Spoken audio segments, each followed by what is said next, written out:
साथियों, आपको जानकर हैरानी होगा कि बिहार बजट 3 मार्च 2025 को सम्राट चौधरी के द्वारा बजट में एक महत्वपूर्ण घोषणा किया गया कि 25 करोड़ रुपए से वित्त विभाग के भीतर एक डिपार्टमेंट के तौर पर काम करेगा, जिसका नाम होगा बिहार ग्रीन डेवलपमेंट फंड। महत्वपूर्ण बात यह नहीं है कि 25 करोड़ रुपए का एक वित्त विभाग के भीतर योजना की शुरुआत की गई, जो कि इसकी आवश्यकता वित्त विभाग के जरिए नहीं होना चाहिए था, यह वन एवं पर्यावरण मंत्रालय के जरिए होना चाहिए था। महत्वपूर्ण बात यह है कि ईसा वर्मा बोधि फाउंडेशन की प्राइवेट लिमिटेड की जो अध्यक्ष हैं, चेयरमैन हैं, मैनेजिंग डायरेक्टर हैं, ईसा वर्मा दीपक कुमार की बेटी हैं और दीपक कुमार माननीय मुख्यमंत्री के प्रधान सचिव हैं। उनकी कंपनी को फ़ायदा पहुंचाने के लिए 25 करोड़ का ग्रीन फंड वित्त विभाग के द्वारा बजट में घोषणा किया जाता है। यह लिंक इससे साबित होता है कि बजट का भाषण अभी चल ही रहा था, उसी समय बोधि प्राइवेट लिमिटेड के लिंक्डइन प्रोफाइल पर एक विस्तृत लेख ईसा वर्मा के द्वारा छापा जाता है, डिस्प्ले किया जाता है। आश्चर्यजनक है कि बजट एक गोपनीय दस्तावेज है, जिसकी जानकारी मीडिया में भी बैठे हुए लोगों को तब दी जाती है जब बजट पेश कर दिया जाता है। देश के सबसे त्वरित एजेंसियों के द्वारा भी बजट से संबंधित खबरों को छापने के लिए जो दस्तावेज की जो उपलब्धता होती है, वो घंटों बाद निकल कर सामने आता है और रिपोर्ट फाइल करने में भी उनको कम से कम 1 से 2 घंटा लगता है। लेकिन आप लिंक्डइन प्रोफाइल, जिसको मैं आपकी प्रति देने जा रहा हूँ, आप देख लें कि बजट इधर पेश हो रहा है और लिंक्डइन प्रोफाइल के जरिए बोधि प्राइवेट लिमिटेड इसके बारे में विस्तृत एक लेख लिखता है ईसा वर्मा के द्वारा। ईसा वर्मा कौन है? दीपक कुमार प्रधान सचिव मुख्यमंत्री की बेटी हैं, जिनको फ़ायदा पहुंचाने के लिए 25 करोड़ की एक योजना वित्त विभाग के जरिए ग्रीन एनर्जी के नाम पे शुरू किया जाता है, जो एक लूट का सबसे बड़ा सबूत है। इसकी स्थापना भी आश्चर्यजनक है। इस कंपनी के पास कोई भी कार्य का अनुभव नहीं है।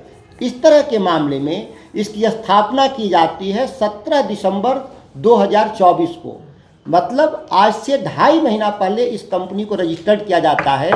जाहिर है कि इस कंपनी की स्थापना ही बजट में जो प्रावधानित 25 करोड़ रुपए था, उसको लूट के लिए या उनको बोधि प्राइवेट लिमिटेड को देने के लिए यह घोषणा की जाती है, जिससे जाहिर है कि एक संदिग्ध लेन देन का मसला है।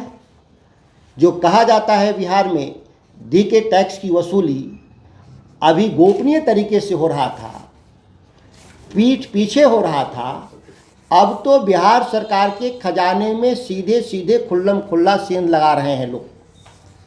कोई भी किसी को काम अलॉट करने के लिए स्पष्ट नियम है कि 15 लाख से रुपए से ज़्यादा कोई भी कार्य का आवंटन ग्लोबल टेंडर के जरिए किया जाता है, जिसमें उसकी पहली प्राथमिकता होती है कि उसके पास कार्य अनुभव है कि नहीं, एक्सपीरियंस है कि नहीं, और दूसरा होता है निविदा में जो सबसे न्यूनतम बोली लगाएगा उसी को काम दिया जाएगा। इस पूरे मामले में आप जांच करेंगे तो न पूरी किसी भी प्रक्रिया का पालन नहीं किया जा रहा है। सबसे महत्वपूर्ण खबर यह है कि बजट बनाने के पूरे दौरान बिहार सरकार जब बजट बना रही थी वित्त सचिव के नेतृत्व में, आनंद किशोर के नेतृत्व में, उन बैठकों में बिना अधिकृत यह ईशा वर्मा लगातार बैठकों में 3 महीने से वित्त विभाग और विभिन्न मंत्रालयों में वो काम कर रही थी, जो उनके पास कोई भी प्राधिकार नहीं था। एक निजी व्यक्ति सरकार के गोपनीय दस्तावेज तक जो साबित पहुंच थी, यह अपने आप में चौंकाने वाला विषय था।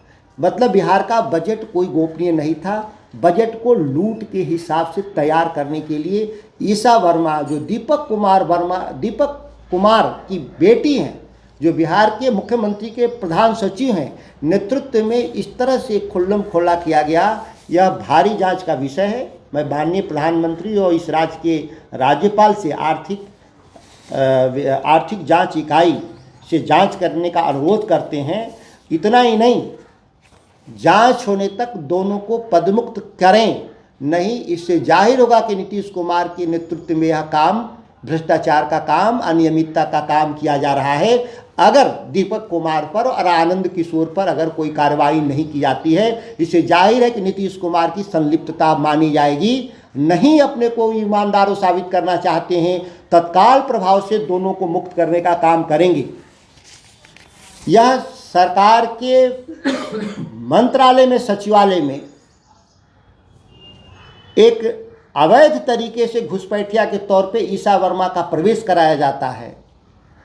आने वाले समय में जो मेरी जानकारी है कि अप्रैल के महीने के शुरुआती दिनों में एक बोधि प्राइवेट लिमिटेड को ग्रीन एनर्जी के नाम पर सरकार के विभिन्न विभागों, इस 25 करोड़ के अलावा सरकार के दूसरे विभागों से भी पैसे देने का दबाव बनाने के लिए और निजी कंपनियों से भी जो बिहार में काम करते हैं उनको दबाव बनाने के लिए यह 25 करोड़ के अलावा भी सैकड़ों करोड़ फंड उगाही करने का पूरा प्लान तैयार बिहार की सरकार ने कर रखा है।